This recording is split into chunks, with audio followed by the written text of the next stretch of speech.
My name is Mary Neal, and I'm an orthopedic spine surgeon. And in 1999, I went to Chile in South America with my husband. And we went on a kayaking trip and had a wonderful week of boating. The final day of kayaking, though, I was pinned in a waterfall and drowned. And while I was drowning, I was comforted by God very physically and very completely. And after I drowned, I was joyfully greeted by other spirits who knew me, who I had known for an eternity. And they took me to heaven. Many people can sense God's presence without being hit on the head. But apparently, I'm more of a concrete person than that, because for me, even though I was raised in Sunday school, I was raised in a church, I think I had the typical experience of church being a Sunday thing. And during the week, you didn't really think about God or think about God's impact on your life. And the boat was pinned, and the water then completely covered me. And I tried all of the usual things to free myself and free the boat, and none of them worked. I didn't ask to be saved. I didn't ask for anything in particular other than God's will be done. And at that moment, I was overcome with the most physical sensation of being comforted and held, almost like you would comfort and rock a small baby. And I thought about my husband, and I thought about my young children, and again and again and again, I was reassured that they would be fine, I would be fine, everything was fine. And then I felt the boat tip a little bit, and the current, which had ripped off my helmet and my life jacket, was slowly sucking my body out of the boat, over the cockpit of the boat. And as that was happening, I could feel my legs breaking, and I was wondering and thinking about which bones might be breaking and which ligaments were ripping. My body, or my spirit, peeled off of my body, and then as I felt my body sink with the current, I was free. I was greeted by a group of the most joyous spirits, and these were spirits that I couldn't identify as, oh gee, there's my father or my babysitter, because each of these spirits were more than just that one person. All colors in one at the same time, and they were so filled with love. And that's true of everything having to do with heaven, and every angel I talked to. There's this all-encompassing sense of love and joy. So they greeted me, and we communicated, although not in English, not with our mouths. It was a form of communication that made me truly, truly understand how God can speak to people of different languages, and everyone understands them in their own language. And so we traveled down this path, and we didn't walk with our feet. We just moved, and we just traveled. And we traveled into an area where there was a giant field of sorts that again was beautiful, but it was all colors and the sense of beauty was very intense. And there was this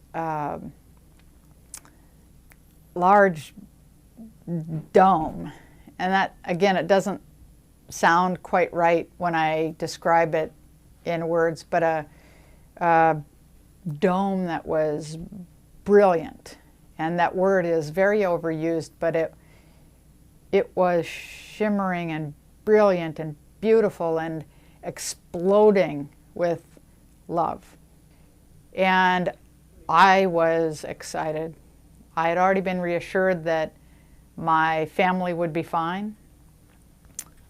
These spirits who had guided me and protected me were so happy that I was there. I was really excited. And we then got to the entrance, and there was this palpable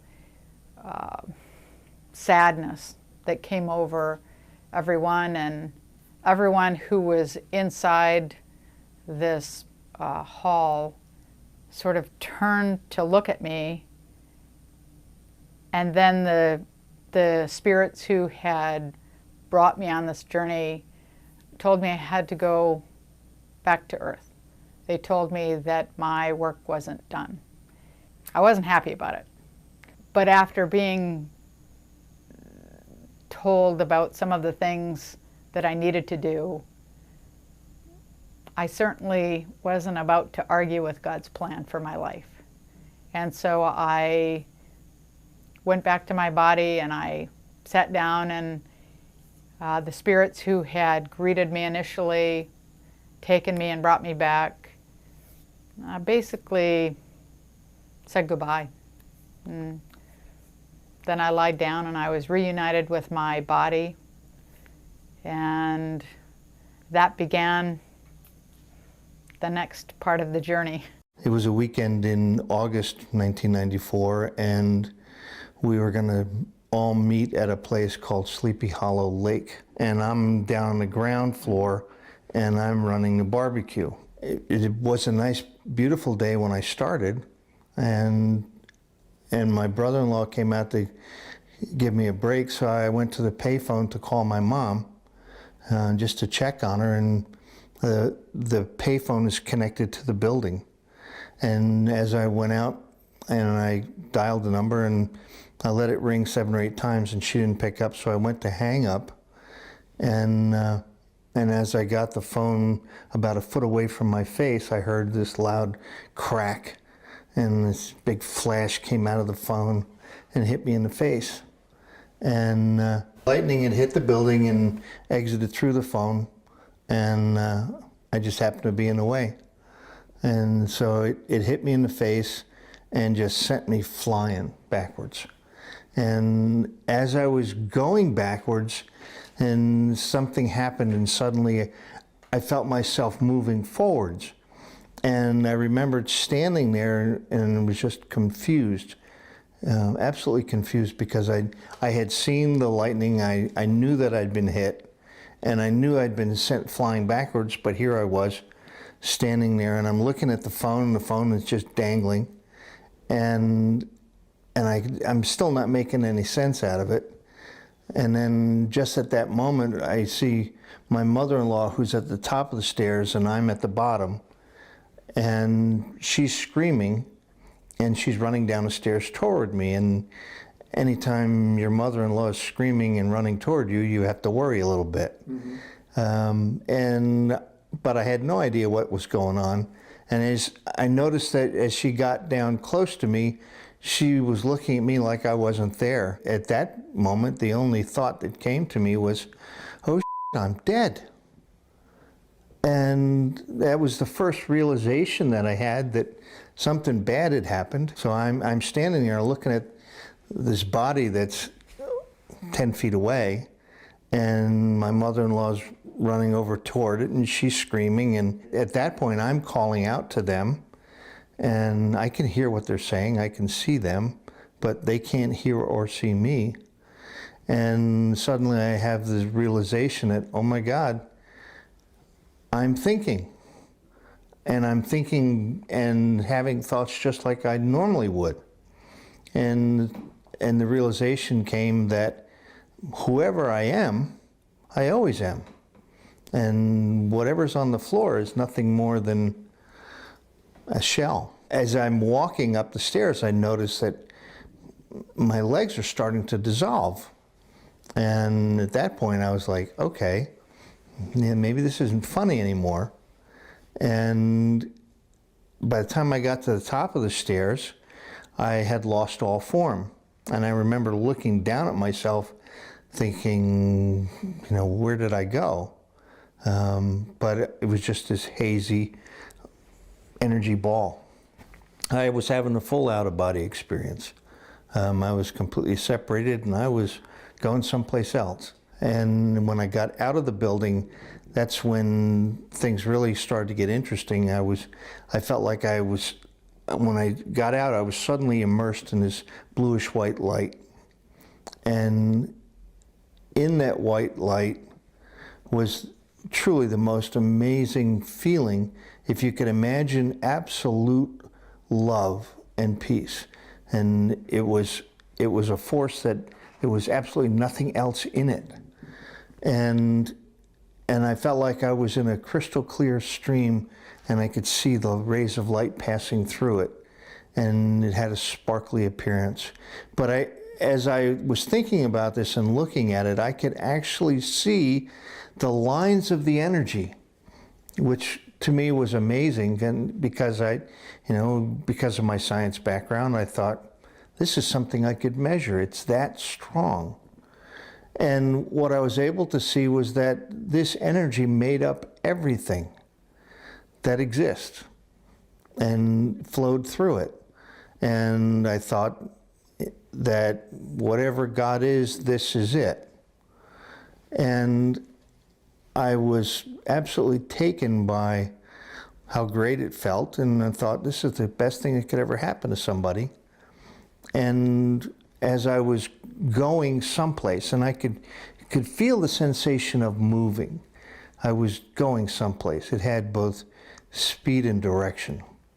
And right about the time that I thought this is the greatest thing that could ever happen, and suddenly it's like somebody snapped their fingers. I was back in the body, and my little trip was over, and it was not well received. My near-death experience was really strange, but it goes back a long way, and I remember it as if it were yesterday. Ruthie and I and two friends were going to the opera at Lincoln Center, and we were going to see La Traviata, and how I looked forward to it. Well, we went out to dinner first at a beautiful restaurant called the Ginger Man. I don't know if it's still there. Anyway, I had 2 glasses of wine and some fish to start, and I got terribly sick. So I went to the bathroom and tried to throw up, and I couldn't, and I got very dizzy, and I passed out. And that was the last thing I remembered until I woke up, apparently, at least a half an hour later, with my friends around me and my wife, and I tried to get up. And I said, my goodness, I'm okay, let me get up. And they said, no. They thought I died, because apparently I was out for half an hour, and the breathing had stopped, whatever. And they were certain, but then they called the ambulance, and when the ambulance got there, I felt fine. And then I recalled, while I was out, I died, and I know what it's like. I found myself I remember it vividly, I was in this room, and there was this nice-looking gentleman. It looked like one of the radio talk show hosts. and I said to him, I'm not supposed to be here. I'm not supposed to be here. And he looked at me like I was crazy. I said, seriously, I'm not supposed to be here. This is a big mistake. And he looked at me like, again, he looked very strange, and then he like disappeared for a couple of minutes. I think he maybe walked out of the room, and then next thing I know, he's back in the room, and I look at him and I said, I'm not supposed to be here. And I also remembered I was scared to death, and I was going to talk him out of taking me any place, anywhere. And he said to me, okay, okay. And then he came very, very close to me, and he like disappeared into me. What this means, I still don't know. But I have a suspicion that he might very well be that part of me, that spirit part of me that manifested itself as a spirit. And I was actually talking to him, although I didn't recognize him. And that's the experience that I had, from which I apparently woke up and I was fine. I had all his energy back, and I said, hey, I'm fine. And when they checked me out at the hospital, indeed, I was fine. There was nothing wrong with me. I remember that too. They were checking me out. They asked me to count backwards. I remember it. Oh my goodness, this is so long ago. And they asked me to count backwards from 100. And I said 93, 80. And I said, hey, I can't even do that when I'm sober. Anyway, when I was reflecting on this, I just knew that life continues. Life continues. I was dead, and I came back, and that guy that came back inside of me, that is who I am. That is him. That is my spirit, if you will. And when I talk to him, I've been talking to him ever since. And let me tell you, it's a worthwhile thing. I've even given him a name, and I call him the Wizard of Iz. And that's my story. One of the experiences I had qualifies as a near-death-like experience. So some experiences are called near-death experiences themselves, and those typically are associated with bodily death or near bodily death. So for example, a person undergoing CPR, or a person experiencing some kind of traumatic event. Maybe it's a drowning, maybe it's a shooting, any kind of event where the physical body is dying or about to die is one of the characteristics of this near-death experience. And the near-death-like experiences are times in which the physical body is not actually under threat. So this was in my late 20s when I was in medical school, and it was toward the latter part of medical school. It was a time that I was back home on a break, and I was in my room reading something. So there's nobody else in the room. It was just myself, and I was reading philosophy, as it happens to be. I think it was entirely coincidental in some sense that it was philosophy. It really could have been anything. But what happened was, while reading this, something caught my interest. And when I focused on that, that intensity of focus came, then the experience was one of a explosion, right? There was a sudden and quite dramatic explosion. This is, I should say, kind of in retrospect, right? And at the time, I'm not sure that I could have expressed this or would have qualified it in these ways. But for now, it's a sudden dramatic explosion. And the physicalized world, the kind of crystallized world that was being experienced is kind of shattered, right? It's blown to smithereens in a sense. And so if you look around you now in the room that you're in, you'll probably, especially if you're indoors, you'll probably see angles, right? It's kind of like this crystallized structure. So this seemed to, in my experience, explode and just kind of be blown up. And what remained was this light, right? This tremendous blaze of light, this tremendous blazing, let's say. And in fact, that was all that was there. There was nothing other than this blaze of deep orange saffron kind of light, right? So there was still some experience of individual identity, right? There was still some experience of what we call me. And yet there was no clear boundary between what this is, what this identity is, and this blaze. And it was simply this. In some ways, there's not really much to say because there was simply this blaze and no real sense of boundary. There were no distinctions. There were no other beings, right? So in many near-death type experiences, people see certain prophets or hear what they call the voice of God or experience many different things. Here it was just this. And it was timeless. There was no, I can't say how long this happened, right? That idea of length is not there because length can only be there when there is a distinct sense of boundary, right? What we call time is the experience of the interval between two successive points, right? So if you have 1 point and then you shift attention, that interval is what is experienced as time, shifting attention here, then shifting attention here.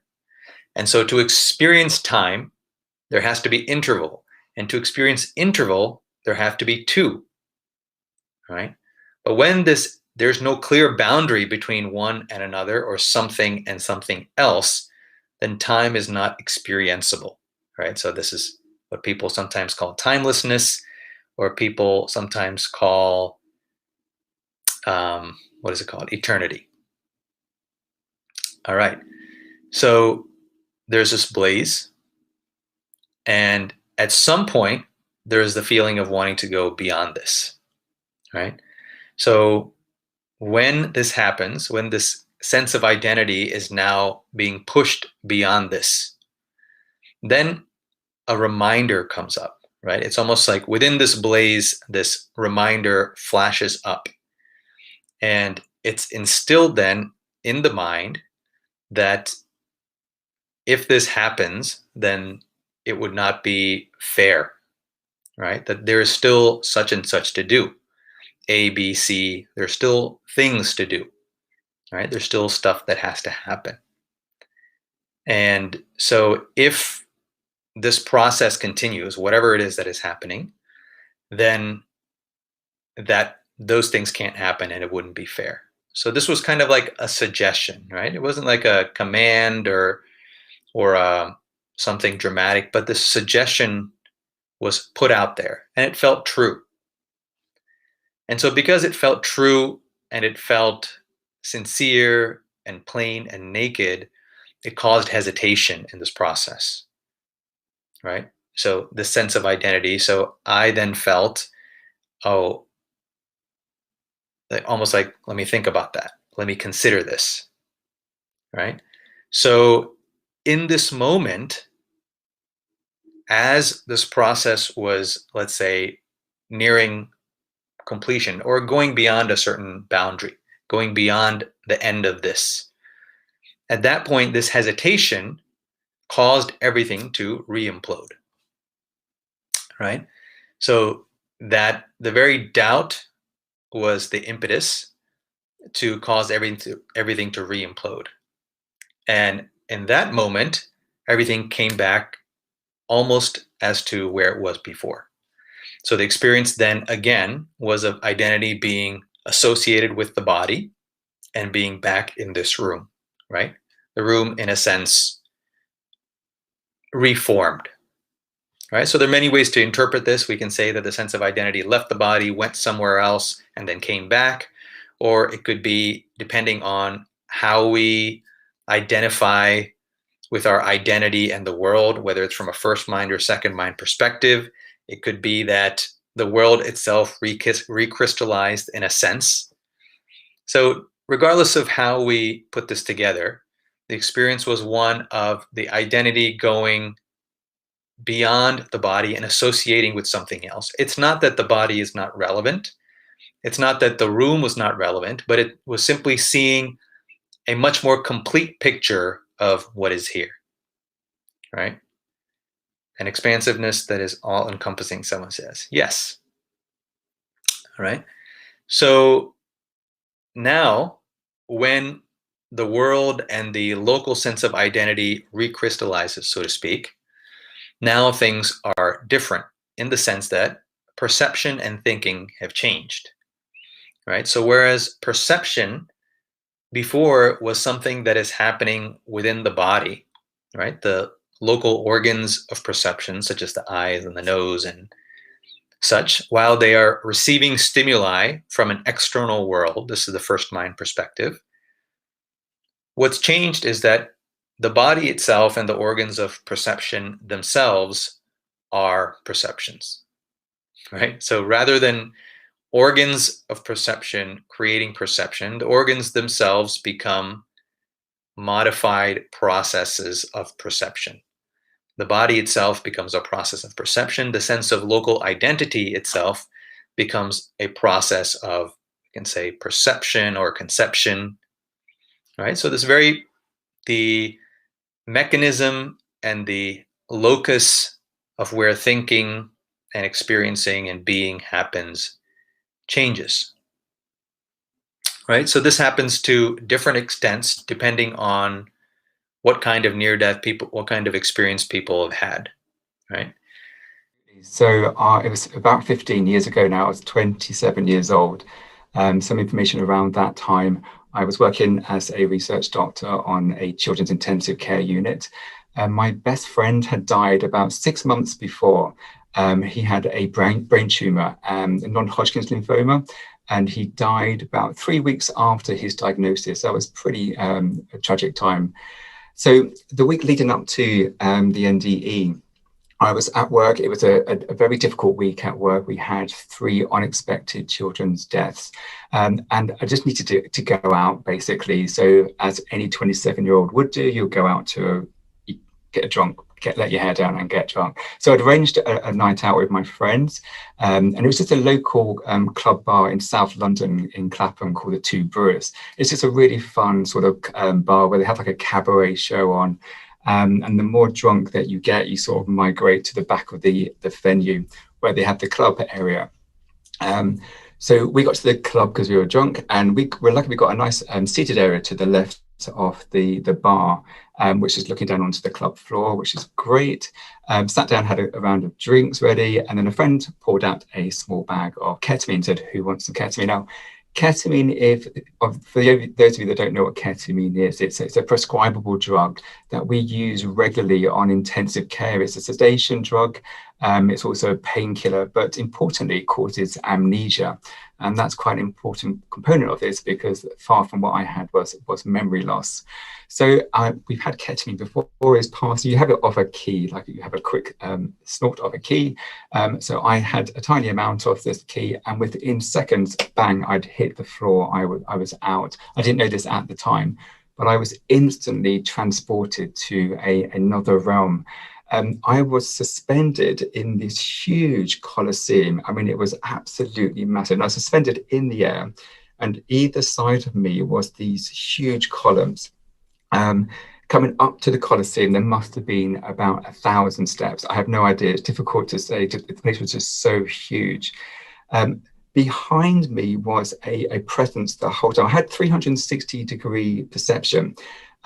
And I had this dominant presence behind me. And if I hadn't had this 360-degree perception, I would have assumed that my back was against one of these columns, because that's just how dominant it was up there. And another interesting point of this realm was the light. It was this incredible bright light. So even I talk about this Colosseum, it was still made of light and energy. So it's not like in Rome, you've got this beautiful Colosseum. So it's like that in terms of the shape. It's made of light as opposed to marble. Again, it's very difficult to explain. The only way that I've learned how to explain the light is when you're in the science classes, and you have a prism, and you shine a beam of light through the prism, and then the other side you've got this whole rainbow that comes out of it. So I was seeing that simultaneously. You have this beautiful light everywhere, but there's color within the light. It's the same, you know, we've got a pearl within an oyster, a pearl in an oyster. It's that beautiful white color, but there's a color within it. So you're just seeing that simultaneously. So this was the energy around me, this beautiful white light. And then in front of me, there were 4 beams of energy, and I knew instantly who they were. And the energy, they were like vibrating at a frequency that, I mean, they all looked so similar, but I just knew who they were. So the first 3 beams of energy that were in front of me were the 3 children that had died on the ward that week. 2 of those children were infants, and the one was a 3-year-old girl. But I knew instantly who they were, and I knew everything about them. Nothing to do with their earthly life, just everything about them and their spiritual journey at that time. The communication there is beyond telepathy. It's just, you get this information, this knowing straight away. It's just this connectedness that is just amazing. And it just makes so much sense when you're there, that everything is just connected by this energy, this light. So that was the 3 beams of light initially that I saw. Then there was the 4th beam, and I'm talking about this as in it was a chronological order, but everything just happened simultaneously. You just get it all in this one go, but I'm just trying to narrate it in a way that's understandable. The 4th beam of light was my best friend, and the communication with him was very different to it was with the three children.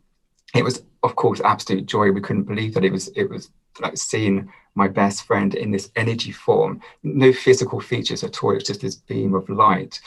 And it was like we had that joke, and we were bantering straight away, because on his earthly plane, he was the biggest atheist, wasn't spiritual at all, and I always was. And he would always joke to me about that I had this, you know, never knew this really existed, but I always believed there would be something else. And he just joked like, yeah, you're right, there really is something here. At that same time of having that connection, he took me back to Earth when our last memory together.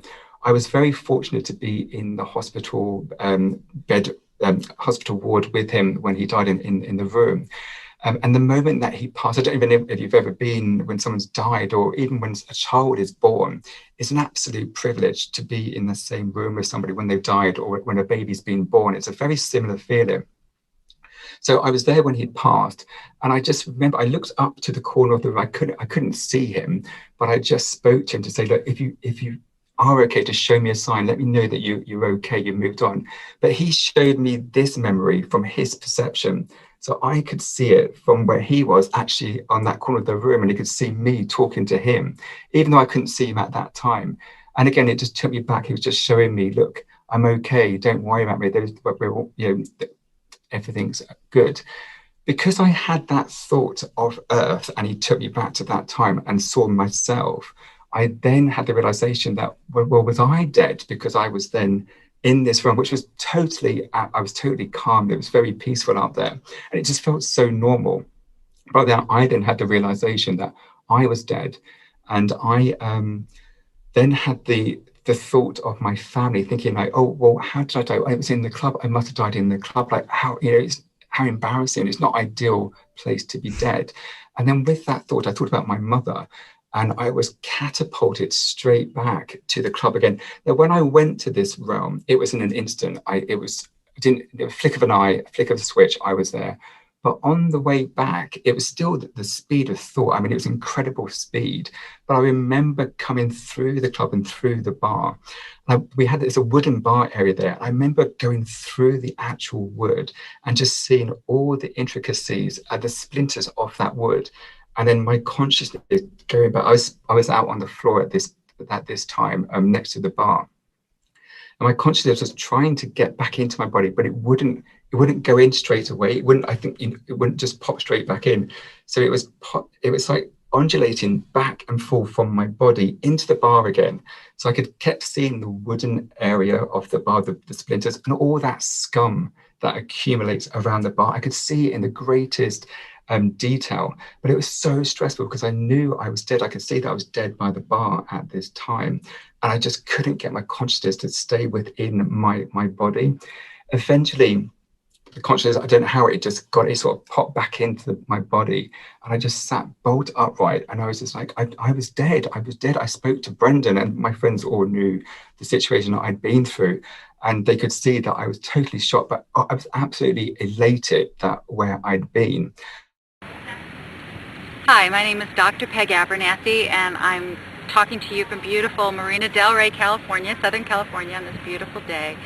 And I want to tell you about my NDE experience. My NDE experience happened a long time ago, but I always say that it was, my life really began the night of my NDE. What happened was I was a performer down in Los Angeles, and I had internal bleeding and a massive cyst that had burst. And I was taken to the emergency room, and what was happening, I came from a very staunch Catholic background, and so I was lying on the gurney, and I was trying to fight this thought of death that was coming over me. I was lying there, I was praying every prayer I could possibly think of, and I thought, no, I went into this self-survival mode, and I thought, oh, I've got to fight this, I've got to fight this. I was very, very young when it happened. I was in my early 20s. And then again, the thought of death passed through my mind again, and I'm thinking, wait, I'm not dying, am I? I mean, this cannot be happening. I'm young, I'm invincible, I just began my life, right? And then there was another point, and I call it a threshold, where I went, okay, yeah, this is really happening. I think I'm really dying here. And it's very interesting because I went from this mindset of fighting and fighting and fighting to survive to this, it was like I crossed the threshold into acceptance. And once I accepted what was inevitable, and by then, of course, the bells in the hospital emergency room were going off, people started running around. And but I remember smiling, and my smile was my last physical memory of this earth. And I remember a loud roaring sound, a buzzing sound, bells going off, and this kind of a sinking in within to myself. At that point, I was in the most beautiful, peaceful, what I call a subsistence of existence. I wasn't there, I wasn't here, I didn't know anything except this amazing peace. There was no pain. At that moment, I found myself at the top of the hospital room. And I was floating there, and I remember my face was upward, and I also remember consciously thinking, the body is back there. I kept referring to it as the body's down there, it's down there. But I also knew I did not want to look at my body. I didn't want to acknowledge it, and I certainly didn't want to get back in it because it was extremely painful. So at that point, I began to float upwards, and I began floating over what they call negative treetops. I call negative treetops. When you take a photograph and you have a negative, it's got that kind of different look about it, like a negative. I started floating over these treetops, and there were other entities or beings and people, a couple that I recognized, one is my grandmother, waving to me like, hi, come on in. And it was like I was floating above and looking down, and it was so beautiful. Now I have to digress real quickly. Being from a very staunch Catholic background, this is not what I expected. And this whole thing was completely different, although I accepted it once I had transitioned over. I really felt like, yeah, this is it. This is the real thing. This is the real deal. And the reason I bring that up is that I wasn't expecting all of this, but I just allowed it to be, and I kept going. And I had never heard of a near-death experience. There were at the time, it's 20 years ago, the time there were very few books about it, and people just didn't talk about it. And also the technology in the medical field wasn't as such as we can bring all these people back who have crossed over like they can today, especially with cardiac people. At that point, I just kept floating, and I saw this big tunnel. I had a very atypical experience. Big tunnel with a light at the end of the tunnel. And so I just floated through the tunnel. I entered the tunnel, and I floated toward this light. This amazing, beautiful, peaceful, loving, all-encompassing and unconditional light. You really can't express it in human words because it completely limits the experience, and there are no human words to express it. I say it's more of an emotion than it is a word. And I started to go towards the light, and I describe it as when I burst into the light and I was all encompassed into the light. It's sort of like when you're being born. As an infant, you come out and all of a sudden you're inundated with lights and sound and cold and wet, and it's just, you're just inundated. All your senses are just overwhelmed. That's the way I felt, all the way down into the core of who I am, was this amazing love and peace. I wanted this light. I didn't know what it was. I wanted it. I felt it. I needed it. And I knew, I kept thinking, oh, I'm home. I'm home. That's all I kept thinking. At that point, I started to, I remember looking or having the sensation to move over and look over there, and I started seeing my life pass by, my infancy, my childhood, and I felt good about it. I'm watching myself, oh, I remember that, and all these different things, which now I know they call it a life review. I had never heard of a life review. I didn't know anything about any of this, so this was all new to me. And I started watching myself, my childhood, my early teen years, and then I came to a point where I saw myself being married, which I was about 4 years into my marriage at that time. And I remember seeing my husband as I'm walking down the aisle with my father, and I see my husband there peeking around the people, looking at me. And at that moment, I stopped and I went, uh-oh, and I knew I had to go back. And it was, I'm like, what? No, but there was this yearning and this something that I knew that I wasn't done with Pete yet, my husband. We weren't finished, and I had to go back. And at that point, I heard a voice say to me, not now, my daughter, which I remember thinking at the time, going, who was that? And I was thinking, is that God? Is that an angel? Who is that? And also, the relationship that I had with my own personal God at the time wasn't like that. It wasn't formal like, a Hollywood movie, not now, my daughter, but that's kind of the way it felt. It was like a sensation of formality, but anyway, and I knew that I had to go back. And of course, at that, I always tell this joke, and my husband always says, oh yeah, blame it on me that you had to come back. I said, it's all your fault. But in essence, I also believe that, we come back for a reason. And anyway, I knew I had to come back. At that point, I felt myself being whooshed backwards, almost like being sucked backwards, back through the light, back into the tunnel, really, really quickly. This happened very quickly. Back out over the negative treetops, and just floating back as fast as I could go. At that point, then I remember the sensation of being back in my body with a thud, and I remember the sensation of my body being cold and very confining and almost like, bound, like I was bound. At that point, I took a real deep breath, and I guess that's when I was back in the real world. And I remember looking around. I remember blinking my eyes and people looking at me and hanging over me and checking vitals and whatnot. And at that point I thought, okay, I'm back and I'm not done yet. And the last thing I heard from one of the nurses was, I can't believe that kid almost died. And I remember thinking as I closed my eyes, you have no idea what just happened to me. So basically that's it. That's my near-death experience. And I also say that was the beginning of my life, because it completely changed my life.